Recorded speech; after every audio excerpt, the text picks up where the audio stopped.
Hi, and welcome to Less Chatter, More Matter, a podcast about all things communication without the waffle. I'm Mel Loy, and in this show, I'll give you short, punchy, practical communication tips and insights you can start using in your communication practices right away. I'm a former corporate communication executive who happily took a redundancy, started my own business, and never looked back. These days, I use my 20 plus years of experience to guide organisations of all shapes and sizes in how to communicate more effectively.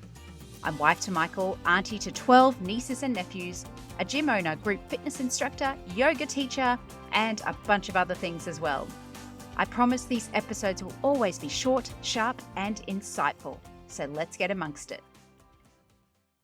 Hi, everyone, and welcome back to another episode. It's wonderful to have you here, not just listening, but leaving your reviews, sending me questions and topic ideas. Please keep it coming. In today's episode, I'm going to tackle a challenge I know many comms teams face, and that is lack of resourcing. I've worked in and with nonprofit organisations which run off the smell of an oily rag, so they are already pretty resource poor when it comes to communications broadly, let alone internal communication. Interestingly, though, in these organisations, I do find people get pretty creative and innovative because they have to work with what they've got. And I've also found that many leaders do their own comms a lot of the time simply because they just have to.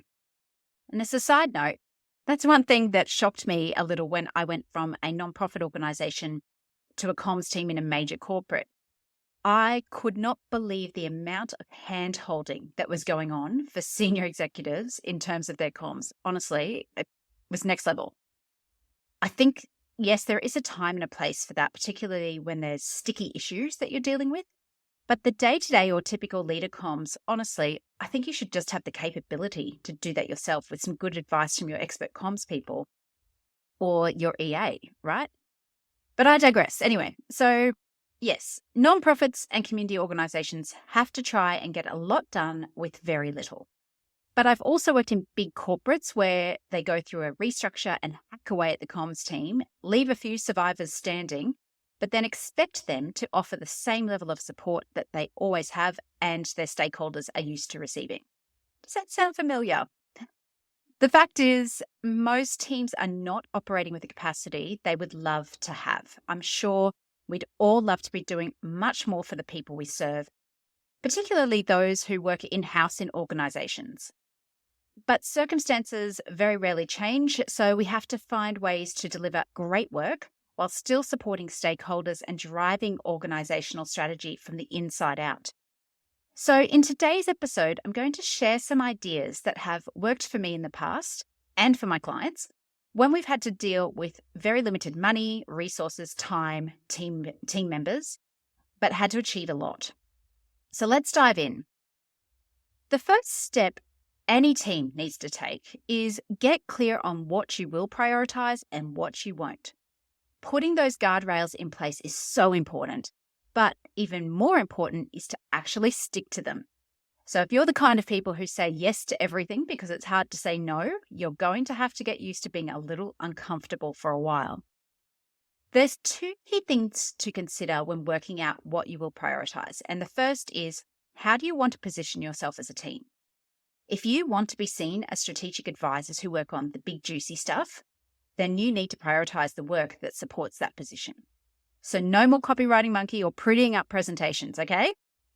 The second thing is how you can support the organization's priorities. So when you can show a direct link between the work you do and helping the organization achieve its business goals, you show the value of strategic communication.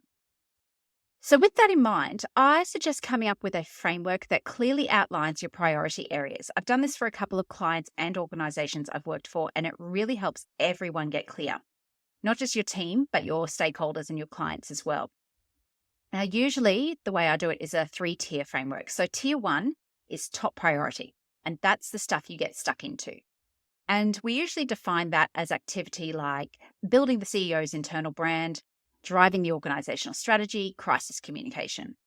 But typically this is work that's group-wide or impacts or is important to the entire business. It's really strategically aligned to business goals and reputation management. Tier 2 might be where you offer more of a light touch support. So that's like when a leader has developed some communication already, or they know they have to communicate something.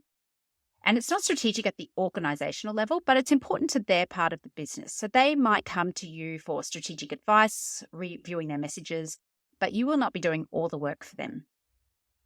Then tier 3 is where basically you don't get involved at all, but you offer a suite of self-service tools, which I'll get to shortly. So that's kind of for more of the low-level, day-to-day BAU communication that most team members undertake. I strongly recommend you sit down as a team and think about a framework like this, then educate your stakeholders in it. That's really key because then they know what kind of service you can feasibly offer while still feeling like there is some level of support for them out there. Also, as I said earlier, you need to stick to this. You must keep each other accountable to the framework because the minute you do one favor for someone, it sets a precedent. And a small tangent here, it's not unusual to also have someone do some name dropping to try and get you to do work that's outside your remit or priority. So for example, the CFO wants this done, so you have to do it. The first step is to actually check that because unfortunately, I've had experiences where senior leaders had actually tasked that person to do the work and they basically didn't want to and tried to palm it off. Or the senior leader had no idea this person was asking us to do something and they knew how busy we were and wouldn't have asked. So do a fact check before you say yes. Also, if it really must be done because of some extenuating circumstances, then ask them, well, what comes off the table? Because to make room, something has to be deprioritized. So make it clear what the options are. So for example, if we spend time on this, that means we won't be able to get XYZ done by the time you wanted it. What do you want to do? So put it back on them. Okay, so the next tip that I alluded to earlier is creating a set of self-service tools. So these are a bunch of templates and guidelines and educational materials that reflect the most common requests or where you see the most butchering of your brand. The way I've done this before is to set up an intranet site with a range of templates like posters, invitations, agendas, etc. I've also created a set of templates for leaders. So templated emails on a new team member joining the team members leaving, changes to roles, etc. This is where you would also include your writing style guide and your brand guidelines. So everything is together in one place. And a good way to get started on this is to do a quick audit of the most commonly asked for support that you could be realistically getting done by the person requesting it. So if they had a template to get them started, they could do it. You might have examples of work you've done for your internal clients that you can just repurpose into templates. You don't have to overcook it or go to a huge amount of effort to set this up. You can also think about developing some other short guides like top tips for writing good emails, top tips for presentations, and so on. The big thing to remember is it's not a case of create it and they will come. Really, the big effort here goes into the change piece. You need to make people aware of what's available, show them the benefit, and support them to start using it. So changing some habits. So run a few webinars for the key internal stakeholders in the business and anyone else who's interested, and show them through all the templates you've got available, the guidelines for using them, etc. Help them see that this will actually save everyone time. There will be less back and forth between them and the comms team, and you've already done half the work for them by creating the template. Sometimes people just need something to get them started.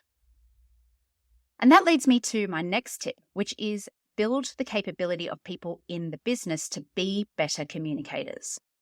And this is actually how I got started as a workshop facilitator. A company I worked for had very smart people who were very poor communicators. And it was having a big impact on employee engagement and communication with external stakeholders. And it was just me as the marketing and comms person. I was the comms team. I simply couldn't do everything for everyone, so we had to build capability. So I developed a training program and started rolling it out across the company. And over the years, as I moved organizations, I kept evolving that training program because, surprise, surprise, everywhere I went, there was a huge need for upskilling. And at my last corporate job, we had been through another big restructure and the internal comms team was slashed. And yet we were still getting loads of requests for support, especially because people were just used to getting a certain level of help. So they'd never needed to build their own skills, right? So we had to bridge a gap. And part of that was the self-service tools, but part of that was also just building capability in the business. So people had more confidence, they communicated better, and they had less reliance on us, especially, as I said earlier, for some of that more low-level day-to-day stuff. The training was in-person workshops, but also webinars, which we then recorded and put into the self-service hub on the internet. So those webinars were just really short, punchy topics like how to write a great email, or an introduction to our company writing style, or how to format a great looking email, etc. Now, I'm not saying you have to go spend time creating your own training program, especially if the thought of facilitating a workshop gives you hives. But I was just lucky that I actually really enjoy that stuff, but I always had leaders who supported the idea as well.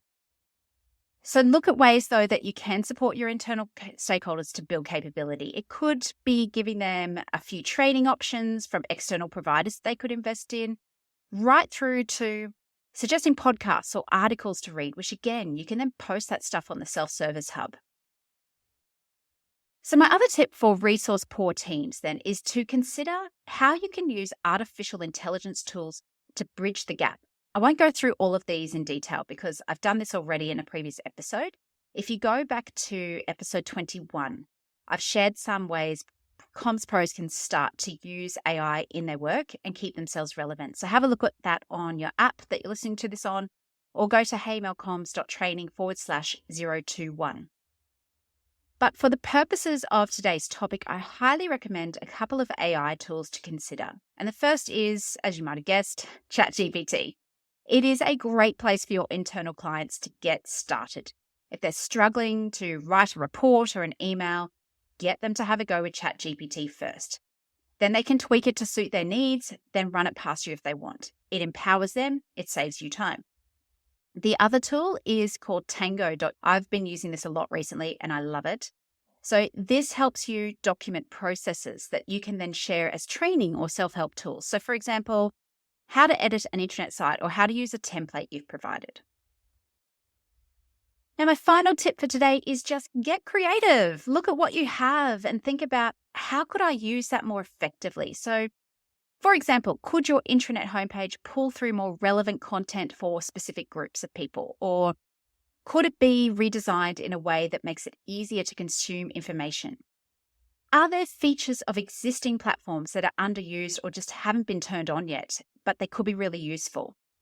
Are there other people in the business who aren't in a comms team, but have expressed an interest to learn, and you could use them to help deliver some work or tools as well? Creativity is not artistic ability, it's innovative thinking and problem solving and wondering, what if? So what if we tried something different? Not only do you get an opportunity to hone that kind of thinking and skills in a resource poor team, but with that mindset, you can actually achieve really great things. And it's a mindset that's going to be of value wherever you go. So it's time for a quick recap of today's episode. If you're in a resource poor team, ways you can still help your clients achieve without being overwhelmed by work include, number one, determining what you'll prioritize and what you won't. And I've suggested starting with a 3-tier framework that positions you as strategic comms pros, not copywriting monkeys who pretty up presentations. Number two, setting up self-service tools like templates and guides to take care of the low-level work and give people confidence to get it done themselves.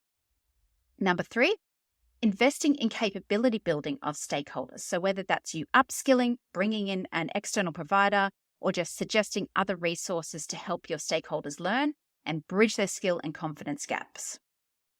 Number four is thinking about how you might use AI tools to take care of some of the tedious work or to empower others to get started.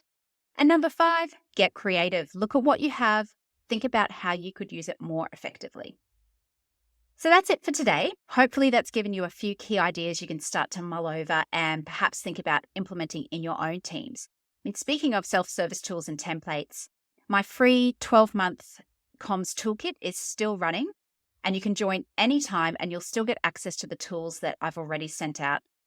I've sent out a bunch of templates. There's more coming through until December of this year. So head over to heymelcomms.training/freebies and you'll be able to access it there, or I'll pop a link in the show notes as well.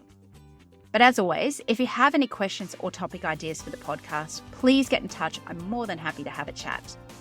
In the meantime, have an incredible week. Keep doing amazing things. Bye for now.